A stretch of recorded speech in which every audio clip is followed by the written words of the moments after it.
Hey there everyone, this is Life welcome back to my playthrough of Etrian Odyssey 3. Today we are going to be facing the sea anemone. This is post-commentary episode, because the original commentary didn't work out. We're going to be taking Shroud in the Abyss today, which will give us access to the sea anemone boss. One of the, I think, easier bosses I had a time with. It only took me 2 tries to deal with him. Missy is going to explain the situation that the fishing boats nearby have not been catching as much fish recently because of the giant sea anemone killing and eating all of them. So it's our job to go and kill the sea anemone before things go super wrong, and well, we can do that. So after Missy stops talking, we're going to go through the moon door on the B6th floor, which will take us to the B5th floor, where the first treasure you can find is the critical hammer. Where you can, it's not a very useful hammer. It's, I mean, you could build a critical hit type build, but it probably wouldn't work out. Maybe something I'll experiment with later, but not really going to.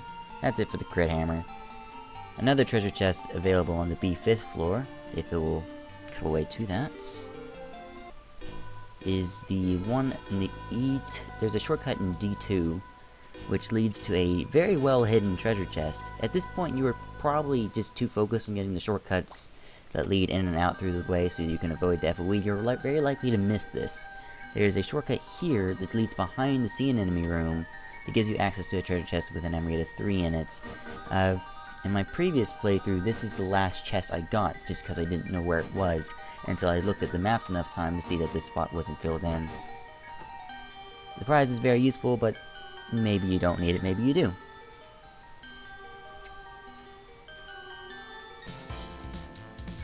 Quickly going to take a break to sell the offset funnel and get some Emerita 2s ready for the boss.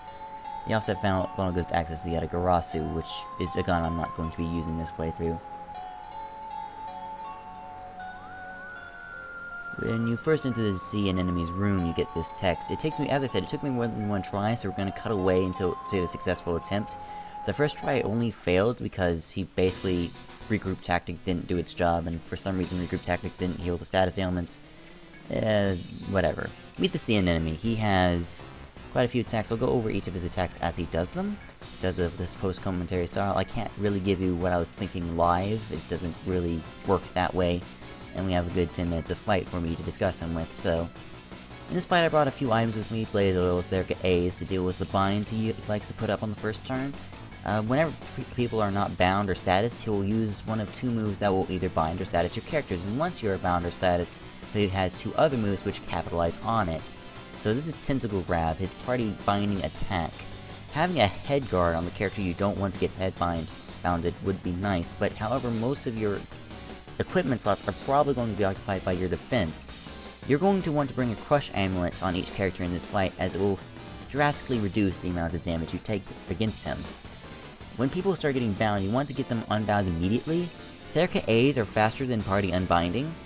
Doesn't mean you shouldn't use Party Unbinding, just means that Therka A's are preferable if you need to get somebody off.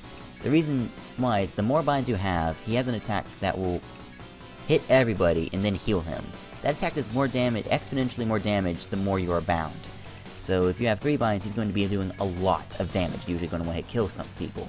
If you have only 1 bind, it's probably just going to do 100 damage, and if you have 2 binds, it might do like 400 damage. Just as an example. In this fight, I'm not going to be using Protect Order, because Kiara is going to be regularly headbound, so I'm having Kiara focus on more supportive measures, such as, and just using Party Heal when I need healing rather than spamming Protect Order all day. It's very practical and makes Kira more effective during this fight for her not to have to spam Protect Order all the time. You need to remember, even if you use Protect Order, if you have Party Heal and stuff, that is another form of healing, and it helps you not, like, get too focused on one thing and allows Kira to do multiple things instead of having to, like, I have to do this, or no. Another option during this fight over Regroup Tactics is to use Double Prevent. I don't use Double Prevent. I find Regroup Tactic is good enough when it works. Sometimes Regroup Tactic doesn't heal the status elements for some reason, and it confuses me. Regardless, here have the strats I'm using are basically give Katrina fire, actually give many characters fire, use Blitz commanding Katrina to do physical fire damage while the Zeras are in the back pumping magical fire damage.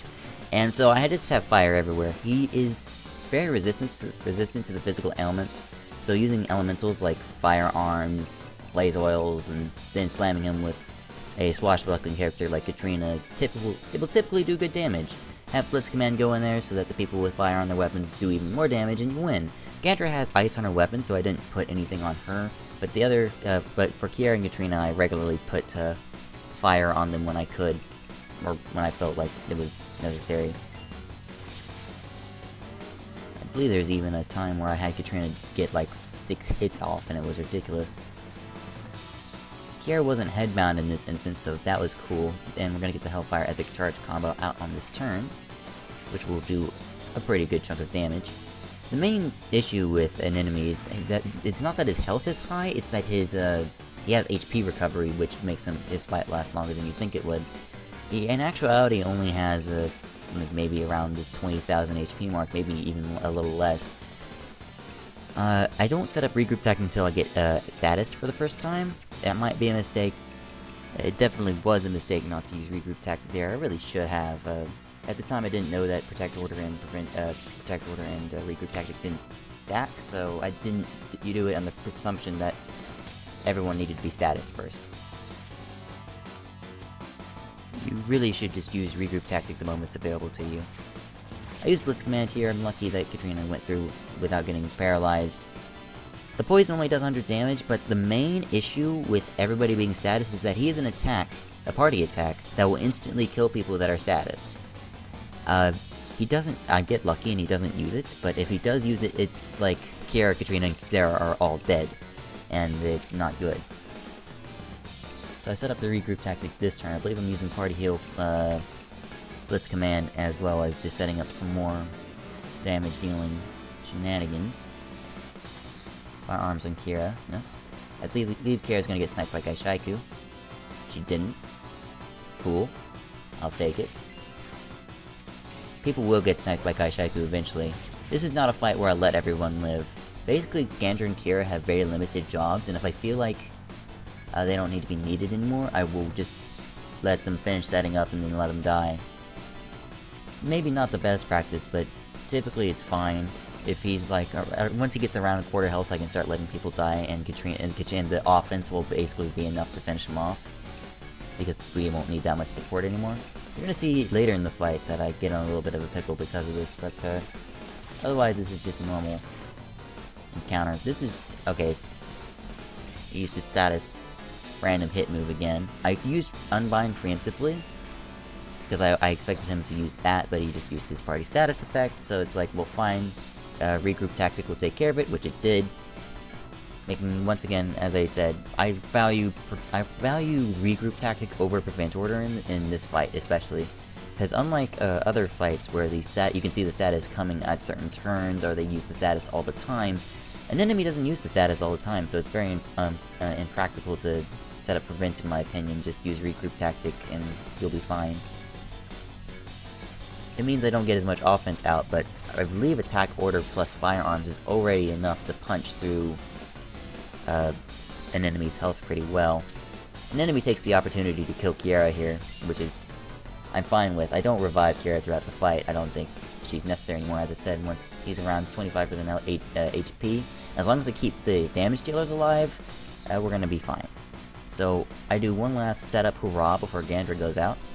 I'm going to be using Medica 3 on Katrina. This is a very good fight to use your healing items on. Usually you don't use healing items in this game, but because I'm not using Protect Order, it benefits me a lot to use things like Medica 3 to keep Katrina alive, which I'm going to use with this Zara here. So we're doing one last hurrah of setup here with the Medica 3, the Eagle Eye, the Attack Order, and I believe a Blaze Oil to get Katrina on her last hurrah. And then we're just going to slam him with as many fire attacks as possible, not really minding that Katrina can't do much. We're going to use Katrina to get use Gandra to get Katrina unbound so that we can do a lot of damage. At this point, the fight's going to start coming to a close as I start using Blitz Command to do as much extra damage as I can. The entire idea at this point is to get him within Kaishaiku range. Since Pixie's weapon is non-elemented, she's going to get the conditional drop if Kaishaiku lands, And the conditional drop of the sea anemone is to kill him with a physical attack that is not elemented. Basically, just don't kill him with an element. That would be your slash stab pierce. Normally, that's not very easy, but because of Kaishaku, that's pretty easy. Otherwise, you would just have to attack with a Bravant and pray to God that your 100 damage hits can kill him down. Like 100, 125 damage hits, use a charge, and hit him with a Star Smasher, and it'll do like maybe 300. Kaishaku kills Gander, it's no big deal. So right now, I'm basically just trying to get him to die to Kaishaku, since he's definitely within range now. So I'm just, instead of setting up attacks, I'm just throwing stuff at him until he dies. And because, yeah, there we go. If you kill him with an element, you'll get his normal drop. I'll have stats of the weapons and stuff you get from his drops in the description. But other than that, that was a particularly not that bad of a fight. It's, I would say one of the easier of the 3 quest bosses. I mean, Kraken's pretty easy. I would say he's about the same difficulty as Arane. You just be prepared for what he throws at you and you should be fine. Therika A's are a must. Therika B's can be a must, but I prefer Regroup Tactic or Prevent Order. Either one of those would do, and you will get your reward. The Blue Bone gives access to Knight Armor. It's a Hoplight armor that gives HP and Vitality. I compare it to Carbide Armor real quickly, but Carbide Armor is a 129 with resistance to 1 resistance to each physical element. And the Hoplite Armor is simply Vitality up, HP up. I value the Carbide Armor as a... I think the Carbide Armor is a little bit better, but I can't fault the Knight Armor for being bad, because most people use Hoplites over YH, so... However you come across it, it's pretty good armor. It's like bog standard. There may be times where you have to use armor with elemental resistance on it instead. It's no big deal. That pretty much brings us to a close. I'm going to turn the quest in. It's going to get us our character. It's going to make the jump for our characters to get further into the 70s. Going to be the people who died. I believe I'm going to reach 71, and we've finally reached the level 70 benchmark. After this, I'm going to be allocating some skill points, and that will be it. Get your 100,000. Characters get to level 71. Pixie gets to level 55. Get some customs going around. Gander's going to get Hanging. Kiera's going to get HP up. Katrina's going to get HP up. Sarah's going to get HP up as well. His HP up is really good. And we're going to start getting some Beast higher because I've been ignoring Pixie for a while. And that should be it. Alright, let's resurrect our fools and do the outro. So hey there everyone, this has been Live. As always, I thank you for watching. Next time, we're going to do Not the Sea Anemone. I may have done post-commentary earlier in this episode because I felt it wasn't good enough, but we'll see how it goes. I'm gonna see you guys then. Bye.